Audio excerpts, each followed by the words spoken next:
Hello, everyone. Welcome to the fifth of our online assemblies, How Can We Rethink the Memorial? I'm Emma Underhill, founding director at Up Projects. And for those that need a description, I'm a white woman with blonde shoulder-length hair and blue glasses. I'm wearing a red and white pattern top, and I'm sitting in a white room in front of a bookshelf. My pronouns are she, her. To give you a bit of background, the programme of 6 assemblies are all taking place here in our online event space, The Hall, between March and November of this year. The programme forms part of our wider Constellations Learning and Development programme, curated by Up Projects, working in partnership with Flat Time House and Liverpool Biannual, and generously supported by the Art Fund, Arts Council England and Constellations patrons. Through the assemblies, we are exploring lines of inquiry that we feel are most vital for the public arts sector to pursue right now.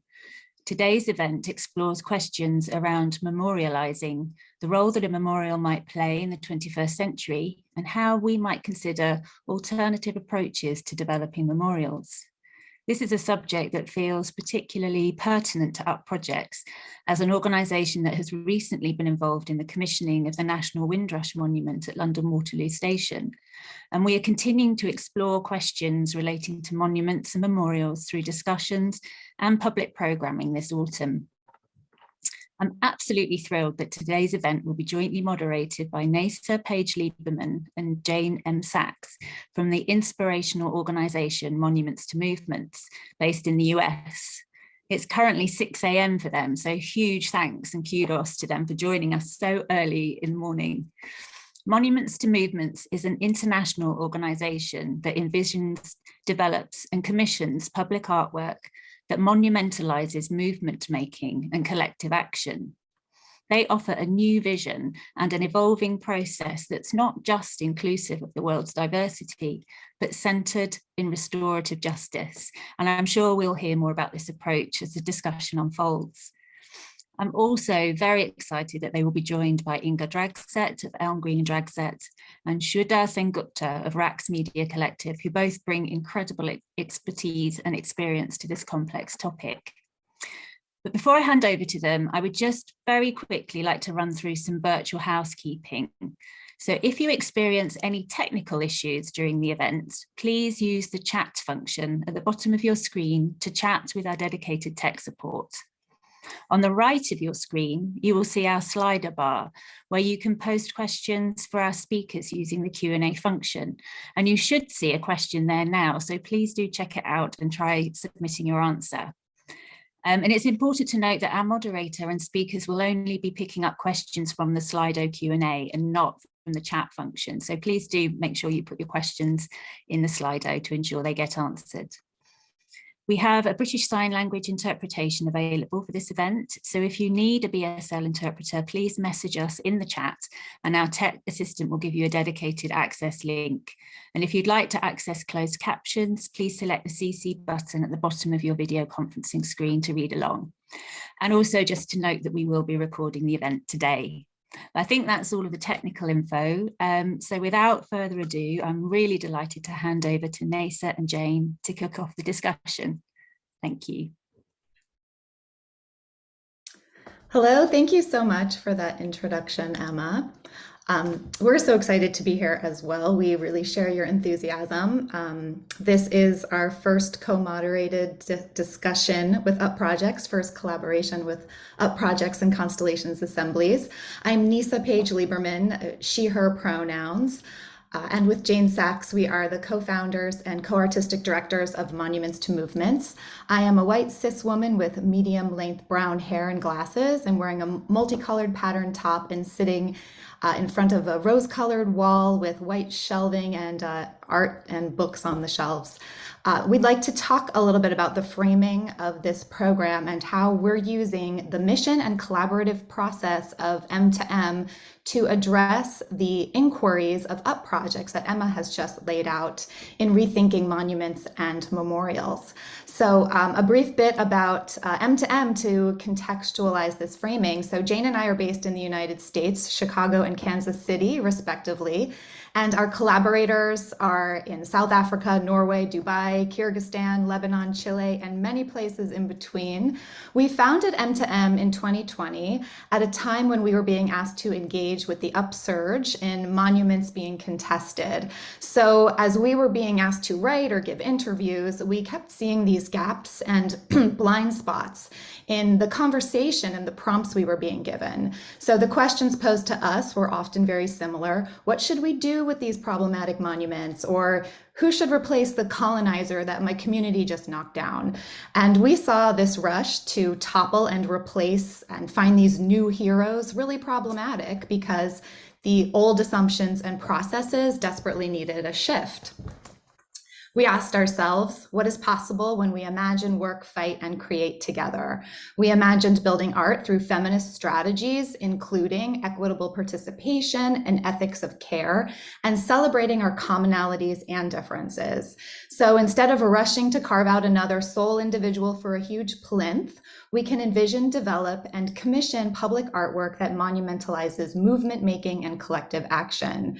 We embrace a new vision that is not just inclusive of the world's diversity, but paradigm shifting based in intersectional feminist frameworks and always centered in restorative justice. So we are so thrilled to be here and especially excited that we get to center the innovative practices of Elmgreen Dragset and Raqs Media Collective in this conversation. Artists who are boldly interrogating notions of representation, power, history, visibility, and future possibilities through their public works. So before we launch in, we want to talk just a little bit about today's prompts. So we've started, you all have probably seen the first prompt already to identify your community. And so this is a two-parter. We'll release the other question shortly. This is an exercise we've used quite a bit in workshops with colleagues and collaborators and our Movement Builder network. And we've also used it to commission our short essays for our Deeper Stories series. And this is in recognition that most of us have not seen our story of our community monumentalized in public space. So we are asking you to start doing that now. And we'd love to take a peek at that now and see how people are answering this. And then again, pretty soon we'll release the second part two. So if we could look at that.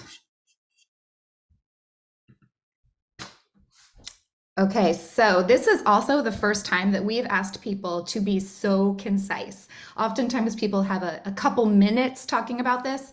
And so to get this down into just a few words is really impressive. And I'm seeing things that, you know, I've never seen before. Sometimes people define this much more literally, and this is really conceptual and poetic and really beautiful. And the words that are popping out, I believe, are the ones that people have listed more than once, as far as I understand a word cloud to use. And so some of those are fluid, divided, supportive and caring, generous, disenfranchised, shifting and porous. There's hyperlocal next to international, warrior mothers, curious. And so this goes on. And, you know, this is like, Jane and I will absolutely interrogate this later. It's so interesting, and I love how it's so dynamic. And obviously, you all are responding to each other's definitions of how you identify community, which is really beautiful. So please do continue doing that. And now I get to move on to artist introductions, which you will hear are very, very brief and in no way do them justice. However, I know that you can access fuller bios through Up Project's resources. So our first speaker is going to be Shudabrata Sengupta of Raqs Media Collective. So Raqs Media Collective, based in Delhi, was founded in 1992 by Monica Nerula, Jibesh Bagchi, and Shuda Sengupta. The word Raqs in several languages denotes an intensification of awareness attained by whirling and being in a state of revolution. Raqs defines this as kinetic contemplation and a restless and energetic entanglement with the world and with time. Raqs practices across several media, including installation, sculpture, video, performance, text, lexica, and curation. Recently, they were the artistic directors of the Yokohama Triennial 2020 called Afterglow, and their work has been been exhibited at biennials across the world, including Documenta, Venice, and Istanbul.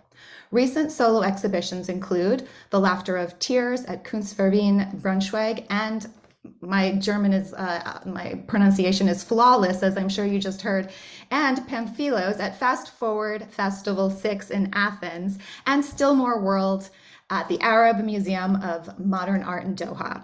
Raqs' work opens the possibility of conversation that embodies a deep ambivalence towards modernity and a quiet but consistent critique of the operations of power and property.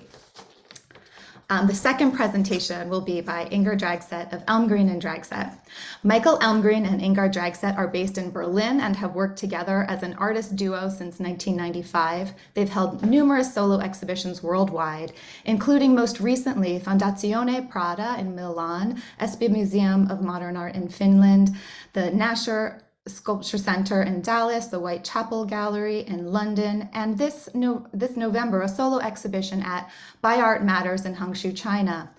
Well-known works include Prada Marfa, a full-scale replica of a Prada boutique in the middle of the Texan desert, and Shortcut, a car and caravan breaking through the ground that is now in the collection of the Museum of Contemporary Art, Chicago. In Berlin, the artists won the competition for a memorial to homosexuals persecuted under the National Socialist regime, which is permanently installed in Tiergarten Park since 2008. In 2021, Elmgreen and Dragset were awarded the 14th Robert Jacobson Prize of the Worth Foundation in Germany. In this past spring, 2022, they received the Nye Carlsberg Fondet Prize. So we're going to go ahead and begin presentations back to back, starting with Raqs Media Collective. We're really looking forward to this. Thank you. Thank you, Neysa. Could I share screen now? Yeah.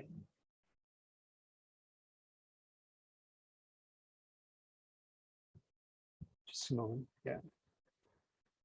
Right. So, as I said, thank you, Neysa, and thanks to Up Projects, to Constellations Assembly, and Movements to Monuments to share these 10 minutes of thought with you, which are way for us to think through some questions or conundrums of memory, and especially the memory of power and its effect in our lives. I want to start by sharing this picture. What you can see is a man with a lovely smile and a great coat. He's a soldier and a poet at the end of the Second World War, and he cradles in his hand the head of Adolf Hitler, which he is someone's decapitated off a statue. Which is an interesting way to think about what happens when monuments fall. You can carry bits of them home, turn them into, you know, pedestals for your potted plants or whatever it is that you want to do. And this, for us, is a kind of little visual maxim for ways of thinking about power and memory. To smile when the statues come down, not just to be consumed by rage, but also to be consumed by humor and by pleasure. So we are very interested in breaking things down, as you can see. This is a sectioned off statue. It's a design for a work that we'll see a little bit more of. They're part of a suite of sculptures that make up Coronation Park, which is both a suite of sculptures as well as an invitation to walk past them as you would on an avenue. And each of this set of sculptures have a plaque on which we've paraphrased words from an essay by George Orwell, a writer who we come back to more than once, and it's an essay called Shooting an Elephant, an early instance of how someone at the heart of power recognizes its hollow core. And you can see, for instance, these circles, which are the plaques. And some of the things written on them are, he became a sort of hollow posing dummy. He wore a mask and his face grew to fit it. It was at this moment, as he stood there with the weapon in his hands, that he first grasped the hollowness, the futility. In the end, he could not stand it any longer and went away. What happens when a statue leaves its pedestal? This is a question that we can ask quite legitimately once all the movements that want to remove monuments to power and empire and domination have succeeded, as we hope they will. The empty pedestal for a sculpture is a good place to think about departures of all kinds. What, for instance, would the departure of power from its pedestal look like? Spaces around memorial sculptures are designed to have us look usually up at those who have wielded massive amounts of power. Here one can usually find monarchs, military men, national heroes, some on horseback, some with weapons in hand, all in regalia. And the presence of us, every man, every woman on the square below, creates a ripple in the patterns of force that mark the daily life of power. The questions we're interested in is, what does this do to the congealment of symbolic power on the pedestal, on the square? So Coronation Park was an attempt to think this question through in sculptural form, and it took us from Coronation Park, which is an actual place, a derelict place in Delhi, where a few relics of empire are still held, to the heart of our practice. It is the last resting place of a few relics of commemorative imperial statuary, often along what is called now the redesigned central vista of New Delhi, which now has new statues replacing the old ones, but more or less with the same effect. Today, these statues are derelict, so we are interested in their distressed state, in what happens to them, because power is a flux. It stands and then it begins to decay. And we're very interested in decay and being able to think with and remember decay. So who exits, who enters, who gets to stand on stage, and who gets to speak in memory is central to politics. Ceremonial spaces and situations are usually designed with a view to creating an effective representation of the durability as well as the pomp and circumstance of power.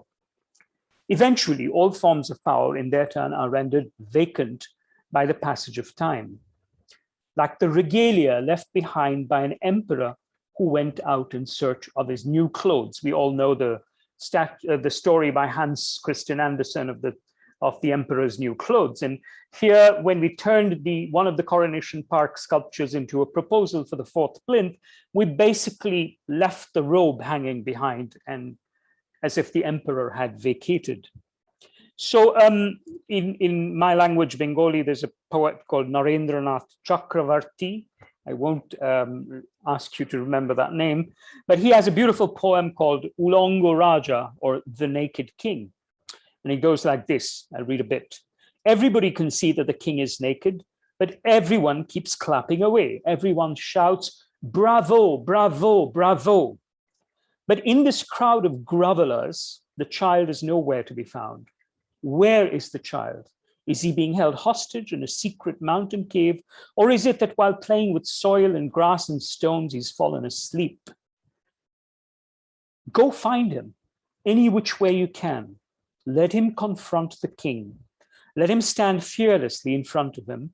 Let his voice drown the din of that crowd saying, bravo, bravo, and ring out, hey, king, where are your clothes? The heads of kings and queens and big men and women are the currency of our time. Crowns change heads, time marches on. Registered often by the issue of stamps and coins and currency notes. We carry memorials as loose change in our pockets. Heads they win, tails you lose. Some headless figures offer a conundrum. Is the figure a cessation, a finality, or is it far from being finished? Is it unable to be finished, or it cannot be finished? Or is the person making the image not in a position to finish it? Or is it that the head has met its own finality and thus cannot represent itself? Sometimes sovereign power grows heads that it refuses to claim as its own. Afraid, it removes from the scene all traces of blood, conjuring bleached antiseptic scenes. The 18th century Viennese man from Africa, Angelo Soliman, who began his life as a slave, morphed into the royal Moor when he became a courtier of the Habsburg Empire, and the noble Moor, and then finally merely the physiognomic Moor. He became a decapitated anatomical specimen, and then to the mummified Moor, whispers of other ways of remembering. This is a death mask of the decapitated head, which was then preserved as a museum specimen. the extent of this head's shadow leaches further into time. What happens when the empty robe meets the head of the physiognomic Moor? Two ways of thinking about memory and power face each other, as they do in Hungry for Time, an exhibition that we curated recently at the Academy of Fine Arts in Vienna. Here, as the empty vice-regal robe turns into digital dust, the Moor's head's shadow demands consideration, turning its neighbor, a hologram, into a hologram, a telegram from history to hubris. The hologram is an interesting form of political technology. It has become the medium of choice for chieftains like Erdogan to Modi in India, who distribute their presence in rallies and public meetings through simultaneous projection of giant holograms. The hologram shows the people that the processes that rule them are radiant, omnipresent, and spectral, live and not live, dead and flickering, electrical and electoral, all at the same time. See how they stand, stay, leave, and hover as a ghost. History, however, marks the fact that power can never be eternal. Eventually, all forms of power, in their turn, are rendered vacant by the passage of time. Power becomes its own ghost and often returns to haunt itself, bending.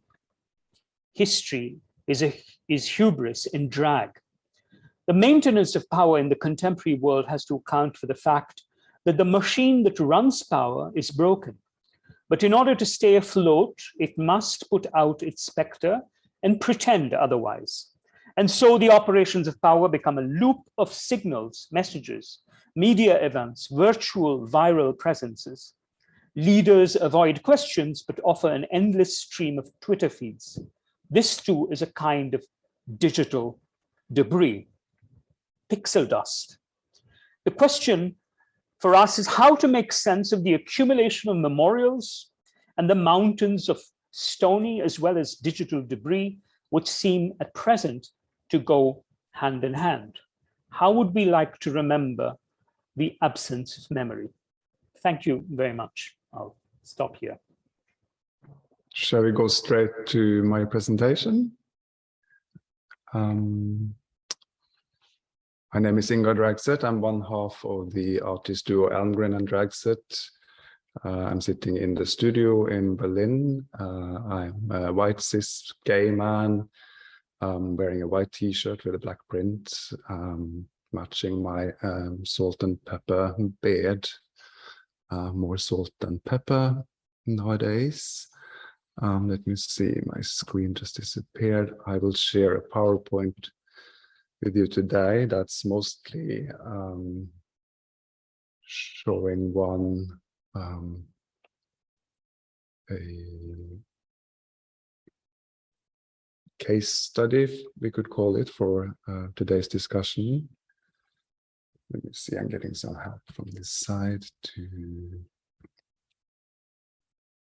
share this. And if you go full screen, maybe with the presentation there, I hope you can all see that. Let me see, I'll go back to the very first image. I'll walk you through a memorial we realized here in Berlin that was inaugurated or unveiled in 2008. It's the memorial to the persecuted homosexuals under National Socialism. To give you a little bit of context, this is the memorial to the murdered Jews of Europe that was realized some years prior to the memorial for the homosexual victims, designed by Peter Eisenman. You are probably familiar with this work that sort of feels like a whole block of the city of Berlin, bordering to Potsdamer Platz and Tiergarten. And here you see the pin dropped is the memorial to the homosexual victims of the Nazi era. We participated in a competition, and our proposal was selected 3 years prior to the realization of the work. Initially, the Holocaust Memorial on the other side of the street was supposed to be a memorial for all victim groups. But after many years of discussion, this was abandoned, and it became, one could say rightly so for many reasons, a memorial exclusively to the Jewish victims of the Nazi era. But this opened up, of course, a lot of other discussions. What with the other victim groups? Prior to the decision in the Parliament and the German government of realizing a memorial to the homosexual victims, there was a group, an initiative that worked 14 years and really put a lot of pressure on the government to have such a memorial realized. The one other monument that is realized nearby as well is the memorial to the Roman Sinti. We decided quite early on to make a sort of relationship visually between the memorial to the Jewish victims on the other side, and appropriated the minimal aesthetics of Eisenman's memorial. As you see here, we also made a concrete stela, like a cube, as you see here, that is slightly larger than the ones on the other side, and is maybe leaning a little bit more to some extent. But we wanted to make it very clear in our memorial that this is a memorial to a specific victim groups, where you're not in doubt of what you see, which is the case often with abstract memorial, that they after a while almost become invisible in their abstractedness. So inside the memorial, we created a film that people could peek at through this small window.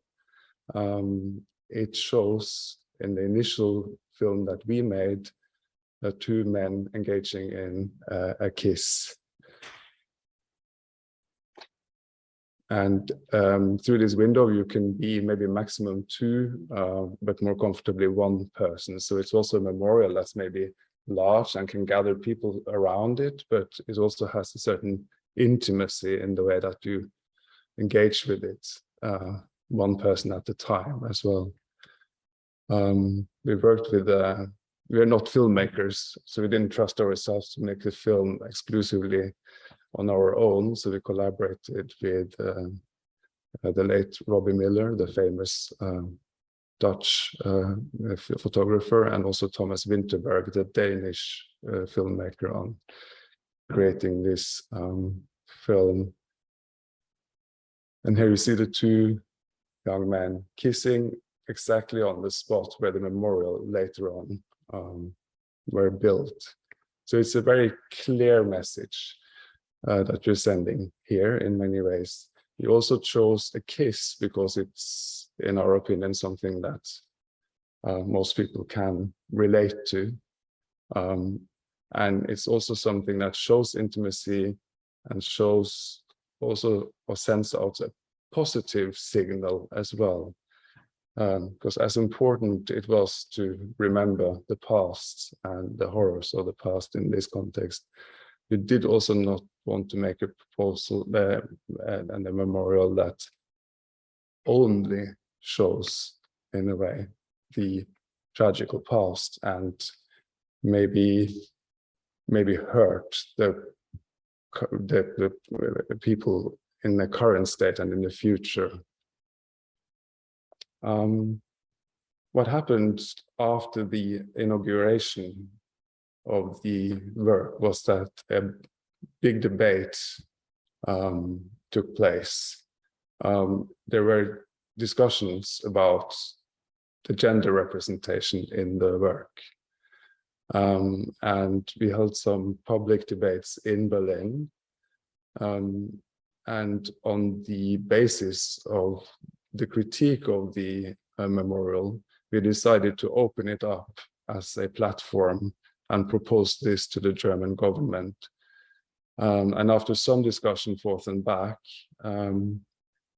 there was agreement about making a sort of recurring competition where new films can be shown in the memorial in the years following, and hopefully for all future.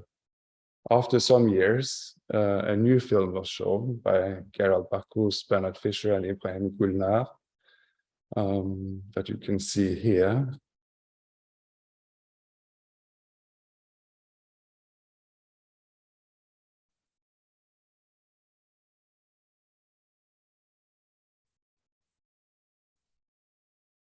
The basis of each competition is that the film has to include a same-sex kiss.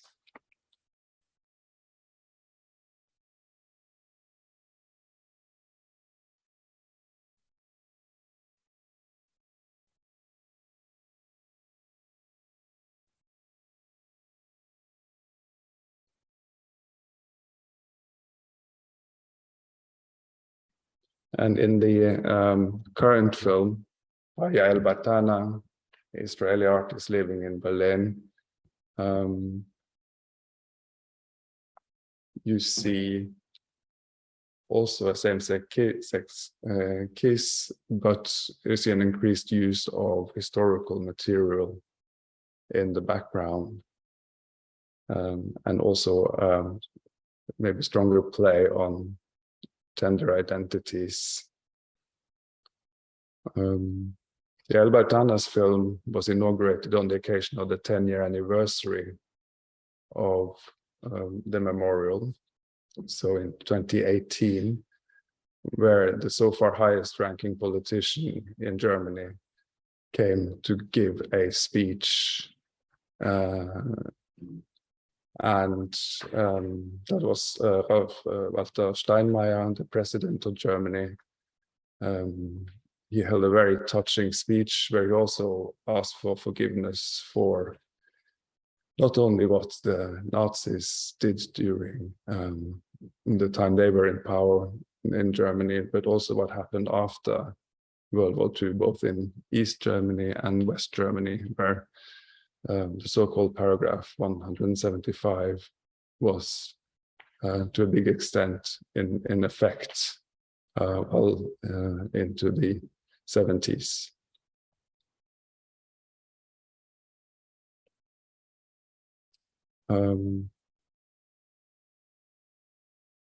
You see, on many occasions, people leave objects in fronts when there are certain dates that commemorizes the victims of the war. You have events in front of it. You have had kiss-ins, flowers are laid. Here you see Rudolf Bratsta, who is photographed here together with the then mayor of Berlin. And he was one of the last survivors of the Buchenwald concentration camp, and was imprisoned as a gay man then. And I'll end with this picture with the flowers in front of it on a winter day.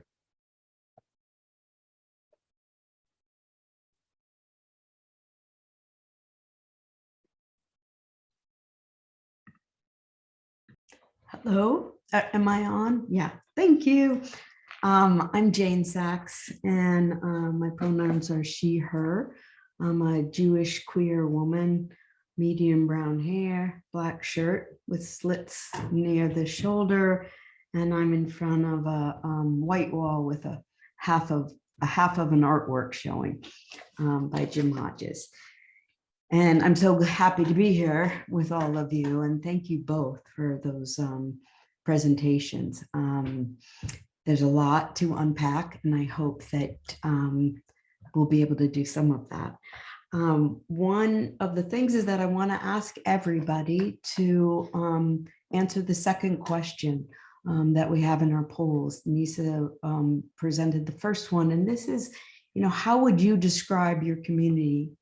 How would you describe your community, and then describe a monument to your community, what that might be in 3 to 5 words. And you could include location and medium and experience and theme. And I'm going to let our 2 panelists kind of kick us off with that. But I want you to put in your answers. Think about it a little bit while we're having a conversation, but really think about, describe a monument to your community and what it might feel like, look like, be like, how one might experience it. And so I want to ask the 2 of you to do the same, if you could. And Ingar and Sudha to put in the way you might envision that. So I'm also happy to start kind of thinking about some of the ideas that you both brought up. And really, M2M believes that memorials can move away from commemorating events and people and locations in traditional manners. And both of your collectives' work really addresses that.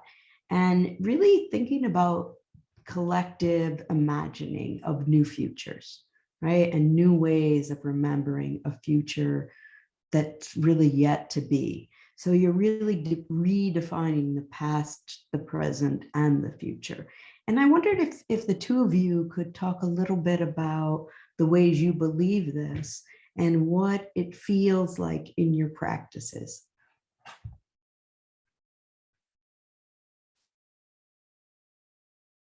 Do you want to start, Ingar? Yeah, sure. I mean, I feel there's many questions in one. Yeah, that's the way we roll here. Yeah.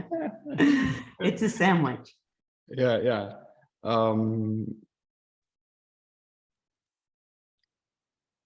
Well, I feel, with the, especially with the memorial in Berlin to the homosexual victims of the Nazi era,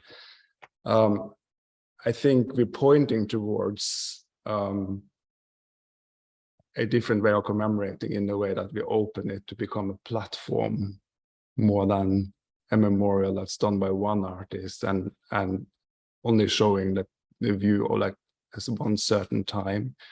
I think since we realized the memorial as well in 2008, the world has changed a lot already. Now we say 2022, and I think in the last years we've become so much more aware of different gender identities. We've learned so much more about race, about the world in general. And our hope is, of course, that a memorial like this can reflect some of this development in society. So maybe that's the way we have to think more in the future, is like, how can a memorial live on, be more alive, be more current?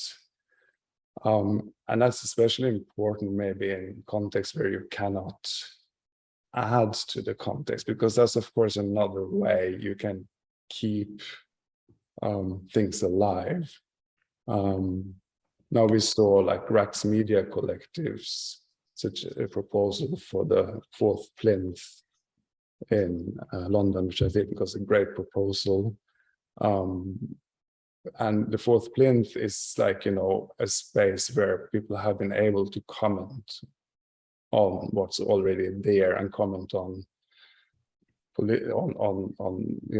Britain, on the current political state, and so on. We ourselves realized the project on the 4th plinth in 2012, where we put a little boy on a rocking horse on the plinth, also a bronze sculpture, like many of the other sculptures that you find on Trafalgar Square.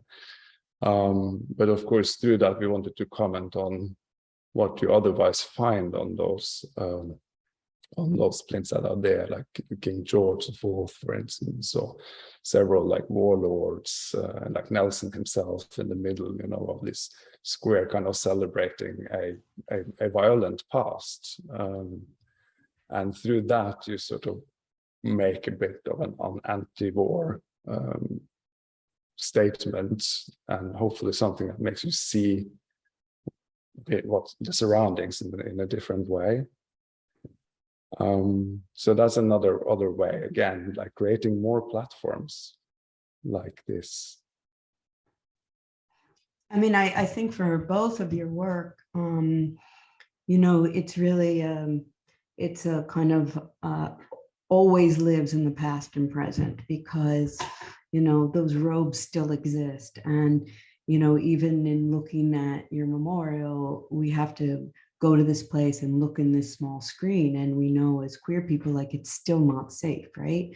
And so I think all of the work really that you're both doing really, and your collectives really tugs at that, you know, are we going to be the same? Are we going to be different?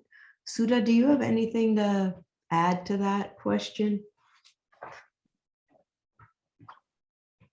Oh, wait, you're muted. Yeah. Yes, certainly. Thank you, Jane. And Inga, with both very thoughtful prompts. One of the things that has struck me and has struck us is also the question of trying to remember those who disappear, those who cannot be remembered. I was a bit at loss for words when asked to describe myself, because within me are histories of disappearance. So, you know, I mean, it makes very little sense for me to say I am 1/3 of a collective, I'm a man of a certain age, because that's what you see. What you don't see are the things that have disappeared in me, right? And it's what you don't see. So if you're addressing someone who doesn't see, saying, look, this is who I am, I want to talk to them about what even those who can see can't see, right? Because when people disappear from history, often what happens is that the memory of their disappearance also fades.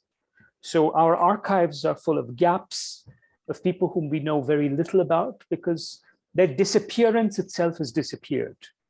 I think the post-Second World War history of Europe is a very fortunate one, because there's been an effort to keep the memory alive of those who went away. Many parts of the world, the disappearance has disappeared. And like there are unknown soldiers from the First World War onwards, a monument to the unknown soldier, we've often thought about what it would mean to have the anti-monument to the unknown citizen, because they cannot be memorialized. And in the impossibility of their memorialization is, I think, one of the most urgent tasks for us. How do we name the unnameable? How do we remember that which we have forgotten? They're like blurs.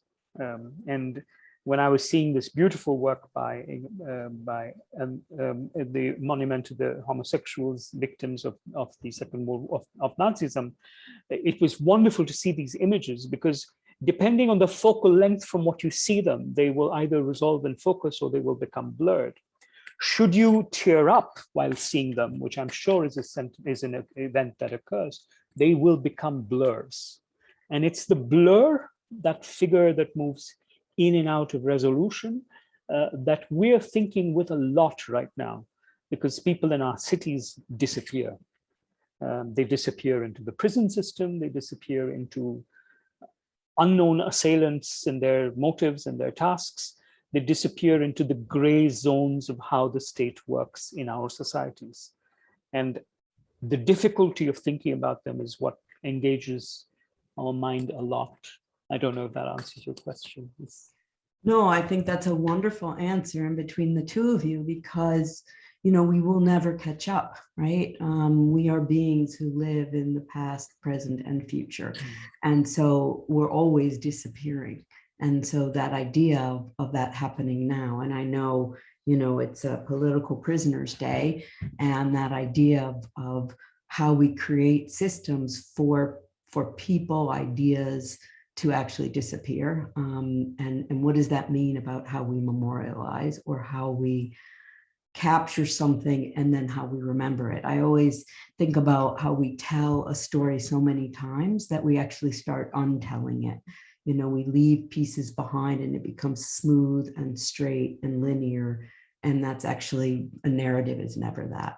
Let me just move on to an idea. You two are really uniquely positioned to talk about, you know, deep collaborative work, right? And you've created collectives or, you know, co-created collectives and collective practices, which is also a very interesting way to work. And I'm wondering about your experiences with collective action and collective creation, again, collective imagining, collective thinking, and how is it important to you as artists and thinkers, and then how is it important in the world that you work collectively? And that's a simple question, so you can't give me any pushback, Ingar, you know.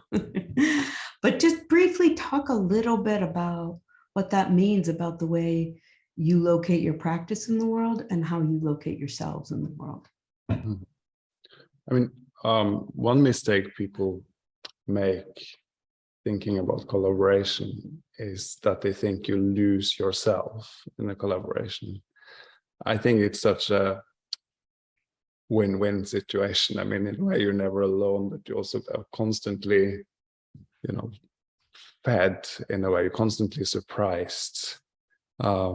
And you actually get to use, I think, more of yourself because you're always in a way challenged. It's hard to challenge yourself all the time. I mean, we get lazy, of course, but you can't get lazy if you always have one or two or more people around you to challenge you. So, you know, and I think it also makes you more willing to collaborate wider as well. Once you started this dialogue internally in your practice, we're always very happy to move into, you know, other situations where we work more, you know, with bigger performance pieces or take on curatorial projects occasionally. The most challenging one being the Istanbul Biennial a few years back, where we curated the biennial, calling it a good neighbor in a very, very complicated political time in Turkey. I mean, it's always complicated in Turkey, but this was particularly complicated.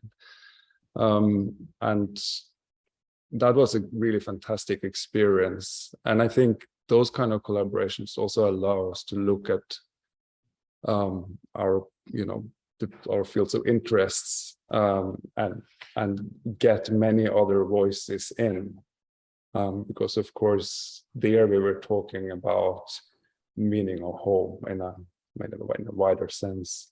There's so many things we cannot talk about because we're not from the places we live where we do, and so on. And you know, we're both cis male and so on. So speaking from, for instance, like the woman's perspective, speaking from conflict zones and so on, is something we don't feel we can do ourselves, but we can be part of maybe facilitating some of those contexts or open up for the discussions, and yeah, again, making a sort of platform. Thank you. That's it's a, you know, this idea that, you know, being in a collaborative pushes you. And I think that's really central to end, this idea of collective action. It doesn't mean that we're not individuals in that way, but there's certain things you can only do together, like create a just society, right? You know, and then there are only things you can do as an individual. And so I think that's a great insight. Sudha, do you want to answer that question? Sure. We've been a collective for now 30 years. We started life as a collective. So I don't quite know what it means to be an artist outside the collective. But we've thought between ourselves, and we are one woman, two men who met in students in a film school and enjoyed working together, enjoyed fighting and arguing with each other, which we do till today. And one of the things we've been thinking about in terms of collectives is not to treat them only as accumulations. They're not just aggregates. That there's an arithmetic to collective formation, but there's also, more importantly, a geometry. And we've always found ourselves as a triangulation that always changes its shape, its acuteness, its volume. So Joseph Beuys used to talk about social sculpture. So when Raqs Media Collective moves or travels or works, it's changing shape and form. And that dynamism, that formal dynamism or morphological dynamism of the collective is very key to us. Like what Inga said, we've often worked with others, curated large biennials, and also worked with other collectives, with other collective practices like architects or software programmers or theater directors. And sometimes even with the presence of the work of art, there enters a kind of relationship that is collective. I mean, I remember very distinctly the three of us stepping into your Prada store in the middle of the desert. And then we were changed by that experience, and I think so was the store. Now, what happens between the store waiting for visitors in the desert and when visitors enter it is that something changes there immediately. Do you know what I mean? And so there's a third presence that begins to accumulate, that begins to condense when people meet, and that is a form of collectivity as well. I'll just end by saying there's a beautiful poem by a Turkish poet, Nazim Hikmet, whom I'm sure you encountered in the course of your stays in Istanbul, Inga.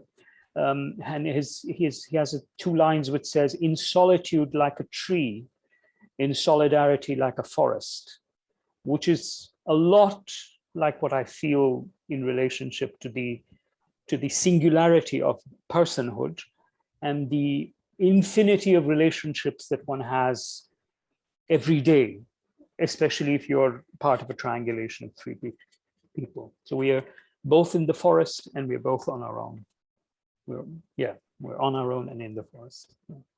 No, I mean, that's a wonderful insight. And I would add to your geometry, like physics, right? You know, in that there is an energy and a power, but when combined in ways that aren't often controllable, right, then there's a reaction and a reaction. And so it is forever changing. As a prompt for the Shanghai Biennale, we took a science fiction novel by a Chinese writer, which is based on a physics problem called the three-body problem, because the relationship between any two bodies is always simple. It's one of mutual attraction, gravity. The moment you introduce the third, you open the doors of the infinite. Oh, I absolutely agree. And my mother keeps quoting me as a child. I said, you know, gravity is optional.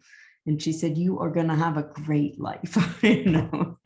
All right, I'm going to actually, there's a question from the audience, and it also ties into something that Neysa and I were really interested in. And then this will move, after we kind of talk about this question a little bit, we'll move to Neysa, who will start reading out some of the added, answers from the participants in the audience, and then kind of moving into a Q&A. But I'm very interested in power. I think of it as an actual food group in our international diet, you know, whoever you are, wherever you are, and wherever you will be. And I think about it in terms of disappearing power, which both of you have talked about, and kind of half present power, and the space that power leaves, the space that power takes up, and really thinking about what space power holds and offers, takes away.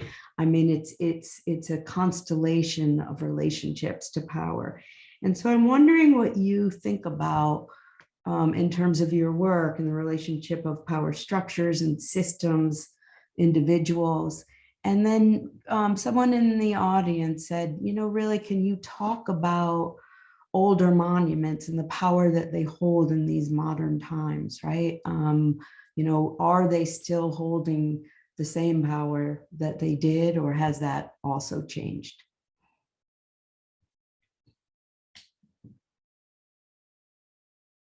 Do you want to start, Sudhar? I actually, I know it's Political Prisoners Day. and you Louis wrote political prisoner day yesterday. yeah. Yesterday, I mean, it's today. It's here today in the here. United It's States. today here, right? For me, it was here. Yes, and I wrote about a friend of mine who's Yeah. in prison and going to see him. So that's an interesting situation. I have to go through many protocols to enter the prison, to talk to a prisoner. Power is face to face with me, but what is also face to face with me in that event is the power that this young man holds in his body, where he's not broken by the prison system. So we tend to think of power as that which oppresses us all the time, but there's also the power we hold within ourselves and in our histories and in our communities. And it's very important for us as artists not to forget that there is a constitutive power as well. There's power of assemblies, there's a power of being in the embrace of someone and multiplies your, or even in a kiss, like your amazing memorial proposes. But so there's power and counterpower, and it's important for us to realize that we are not ever powerless, right? We charge each other's batteries a lot of the time. Your other question, which is it's a little more difficult for me to think through, which is, maybe I'll come back to it after we hear from Inga, and then they'll give me a little space to think. I was so taken up with power, I stayed with it. No, Yeah. it's hard not to be. Inger, do you want to briefly answer that? And then we will move to Neysa and really open it up. Well, I haven't worked directly with older, sculptures, or I don't know, with power, it's like, it's difficult because of course the more you do, the more power you have in a way, and it's, I think, again, it's like back to what I said earlier. It's like, make sure that you give voice to others in your practice as well. That you don't, only want to hear your own voice in every in every context. Yeah, I remember what I wanted to say now. So if I can come back very quickly. Yes, of We've course. often worked with archival material. I mean, we're interested in questions of history and memory, and often you're dealing with the relics of power. So one of the things that immediately strikes you is that we have reasons to be grateful for decay. It's like one of those things like gravity, which is not optional. Decay is not optional. Things break down. And part of our work as artists or thinkers is to observe the fact that no claim to power is going to be eternal. Statues are going to fall, right? No matter what people do to shore them up, eventually they fall. It's also interesting to pick up the things that have fallen and give them other lives, which is the reverse move. It's to take what has been buried, what has been discarded into garbage, bring it back up, reanimate it with life, and make it walk. So one of a work that we once did we found a biscuit from the Paris Commune in an archive in Manchester, and it was lived in a box that just said biscuit from the Paris Commune. So we took that biscuit, we made a 3D mold of it, and biscuits were baked in the 3D mold and were eaten. So it was a way of taking what had been thrown away, using it as nourishment, returning to its memory, power as a food group, if you like, returning to its memory as nourishment, and then walking on. But the most important thing for us is in our practice is to always register the fact that things are not immutable. So the word raqs, meaning revolution, meaning whirling, produces a sort of kinetic model of contemplating the world, and then gives us different vantage points where we see things changing all the time, blurring all the time. Thank you. This makes me think of one work we realized a few years ago when we were invited by Kunstverein Warendorf in Lüneburger Heide in Germany, maybe a place most of you have not heard of. But they have some sculptures placed around in the landscape around the little village where this Kunstverein, this gallery, is located. Our proposal was to make a park for unerwünschte Skulpturen, a park for unwanted sculpture. So basically, they allowed us to take over like a football field size meadow sort of in the village, and we put a sort of white picket fence around and made a sign above saying this park for unwanted sculptures in German. And it's a sort of open invitation. So people can basically place their sculpture, not their garden dwarfs or whatever they call them here, like, you know, the little decorative objects, but they say it has to be some sort of standard to the art. But at some point we had Vitua Conchi was there for a few years, and there's several reasons maybe behind people placing objects there. It can be companies that have no use for the art, or they don't know who the artist is, they don't know the representation. It was artists that had shown this work or had something commissioned and they never got paid for it by a town or things like that. So it becomes like this kind of weird dynamic sculpture park in the end. Thank you so much for that. We're going to take a minute to look at the poll. So if you are able to look at it, pull it up on your screen. Oh, there we go. Perfect. So again, we've never done this before with a word count, this very, very brief word count, and it forces everybody to really focus in, right, on what a monument to your community might look like. And I can't believe some folks that got it down into one word, like journey, restorative, prominent. And of course, some of the more prominent ones are colorful and a garden, which we're doing in our work right now, the garden as monument. So I love to see that. Changeable, sustainable food source, and it would be fun to kind of move these around, right, and see what comes together to combine some of these. Oftentimes when Jane and I ask this to a group, it takes paragraphs for people to answer this, and they talk really big, explosive parties and feasting and interactive light shows, and so having to like focus in, and it seems like people were quiet with this and really introspective. And so thank you so much for sharing these with us, and I hope that that you enjoyed this exercise and it made you think about your own representation and your own power in representing yourself in a public space. So we have a few more minutes, and there's one question that has risen to the top.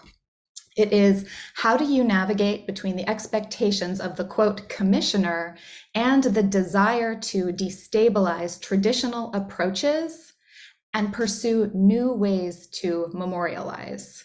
So would one of you like to take that? I have a very simple example, maybe from my hometown in Norway. I'm from Trondheim, Norway. It's like 2 degrees below the polar circle. I was asked by the city, together with Michael, of course, to come up with a proposal for the new square they were building in front of the railway station. And I felt it was sort of hard to live up to the expectations, like I had a feeling they had a certain idea. This was shortly after the 4th plinth. Should it be a big bronze sculpture or something, representative for the city? And I thought, I can't really live up to this. And what we came up with was basically like a sort of abstract stela, but it's sort of draped in a white cloth. These kind of fabrics that you throw over sculptures before unveiling. So it's a sculpture in the permanent state of being just about being unveiled. So it's more or less up to the viewer, to the visitor to this monument, to decide for what's maybe hidden under this veil. And wish for what it could be in the future. So it's a very open monument in that sense for the city of Trondheim. Shuda, would you like to contribute? Just to say, I'm a great fan of Trondheim. Oh yeah, And, well, I'm surprised you've been there, but they have a good university for it. Yes, I've been to the university actually. And I think this question of expectation and deliverable is always going to be one fraught with tension. But it can be a productive tension, because we don't dismiss the escalation of expectations that comes with a public commission. Often the expectations are one thing when you're asked, when you're invited, and then the expectations actually change with time. They change during the process of making, they change even after the work is made. So what we try to do is to produce a work that is also able to be more than one thing for more than one purpose, which is not to say that it has no central focus or meaning. Perhaps that is its secret, but to allow for interpretative fluidity, to enable people to tell as many stories as they like about the work. So we encourage people to tell us what the work is, not for us to tell them what the work is. And when people start telling stories about a work, they begin to believe what they say. So their expectations turn into sort of reality in a way. And we've often found that helped.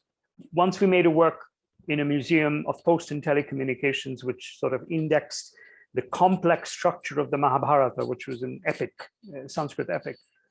We told the story in 10 minutes to 18 museum docents. This is an 18-volume epic, which we told the story in 10 minutes. And then we said, now it's your story. You have to tell the story. Every person in that team of docents completely transformed the story. But that's the point. I think the point is to allow work to become the property of those who become its custodians, its viewers, and to tell their stories. Thank you. So we're going to wrap up now, and I kind of wanted to wrap up on what you're saying about this need to be responsive, right? So we talk so much about how we need to evolve our current processes and systems for monumentalizing, but that's constantly happening, right? We don't just need to think about a generation out. What would future generations want to see? How do we monumentalize for our children and grandchildren? It could happen that you have to evolve many times in one day. When you're working with communities, when there's all of these different stakeholders and commissioners and community members that have expectations for the representation of a community they feel attached to. And of course, your two collectives are so uniquely poised to do that because you're doing that with each other all the time, and you've been doing this for decades. So it's the best way you know how to function, right? And so when you get into these situations, you're nimble, those muscles are ready to go. And I think that's I think that's why your work resonates with so many people, and why you've brought such richness to this conversation today. So we want to thank you. Jane and I want to thank both of you and Up Projects and everybody for joining us today. Thank you for having us. Thank you so much, Neysa and Jane, for moderating the discussion so thoughtfully, and to Shuda and Inga for your inspiring presentations and really thought-provoking discussion. There's so much more to unpack, and as ever, there's never enough time, but really looking forward to further conversations over the coming months through our autumn programme and through other events. Thank you to Lizzie, our BSL interpreter, and thank you so much to our audience for participating and for the comments and questions that you shared. We really want to listen and build on your feedback for future events. So to that end, you'll see in the Slido bar a questionnaire, and we'd be really grateful if you could take the time just to complete it before you leave. I very much hope we'll see you at the next and final assembly event for this year's programme, which is on Wednesday, the 2nd of November. And the focus of this event is being informed by the in-depth analysis and the critical thinking, creative conversations that have been undertaken by the Constellations cohort, who've made suggestions of other lines of inquiry that they feel are really important as a sector, for us as a sector to consider, but that our programme hasn't yet explored. So please do look out for that event. We'll be announcing further details through our social media channels in a couple of weeks, and also via the Constellations email newsletter, where we'll also share a written summary of today's event by our Curator of Learning and Live Research, Elizabeth Del-Pret. We'll also be uploading a recording of today's event on our YouTube channel that will include captions and BSL interpretation, which again, you'll be able to link to from our website. As you saw on the slides at the beginning of the event, we're endeavouring to keep the Constellations programme free for participants and event attendees. So if you are able, we would really, really appreciate it if you could consider making a small donation to ensure we can keep the programme free. You should be able to see a link to donate in the Zoom chat, and you can also use the QR code on screen. Thank you. And finally, another huge thank you to our amazing speakers, to the Art Fund, the Arts Council, Barrington Hibbert Associates, Constellations patrons and UP supporters for supporting this programme, to our partners, Flat Time House and Liverpool Biannual, to Jess Fernie, our curatorial advisor, and to the fantastic team at UP Projects. Let's keep the conversation going, and I really look forward to seeing you at the next one. Thank you.